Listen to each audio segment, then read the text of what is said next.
It's very important when an architect is negotiating with an owner that the owner understand the exact services that the architect intends to perform for the fee that the architect is going to be charging for those services.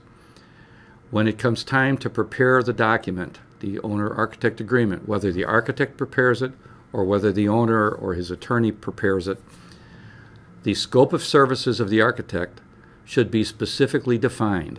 They should define what pre-designed services, if any, the architect is going to be performing, what schematic design services the architect will be performing, how many different schematic designs the architect may be planning on giving to the owner, whether it's just one schematic design or two or three to select from.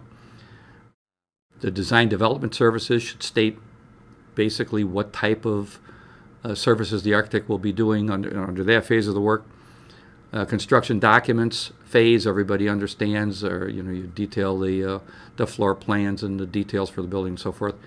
Bidding services, many architects request that many owners request that the architect provide assistance during the bidding phase, and it can be very helpful to an owner to do that. And construction administration services, there's a myriad of services that the architect can perform. So specificity is very important. One of the things I don't like to see in a contract is a section called work not included. Whenever architects put that listing of work not included in their agreements, it's only natural for an owner to assume that anything not on the list of work not included is in fact included as part of the basic service under the basic fee. That can't be further from the truth. AIA, I think, further confuses the issue by having a chart in some of its documents, which is referred to as additional services. And then it has a listing of a number of different things that architects are often asked to perform. And by merely having that list, it creates a confusion, because if the architect never intended on performing the service, he has to negate the list by saying it's NP, it's not performed. And many architects fail to do that.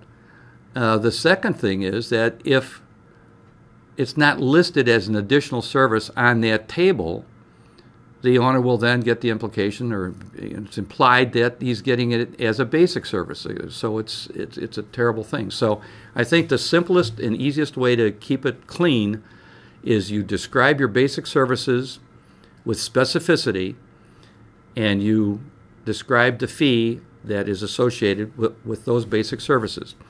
Anything that is not described as a basic service, anything at all, that the owner is asking you to do or that necessity requires you to do through a change order, is an additional service, and you should be compensated accordingly. It's also important to describe how you expect to be paid for those additional services and when, whether it's hourly or a fee stated, a fee basis for that payment. And you should be billing for that with your monthly invoices. As long as you have a meeting of the minds and you start in a business-like fashion, and the owner has a good grasp on what it is you're doing and what you're charging for it, you won't have any problems. And that's the secret of a good contract.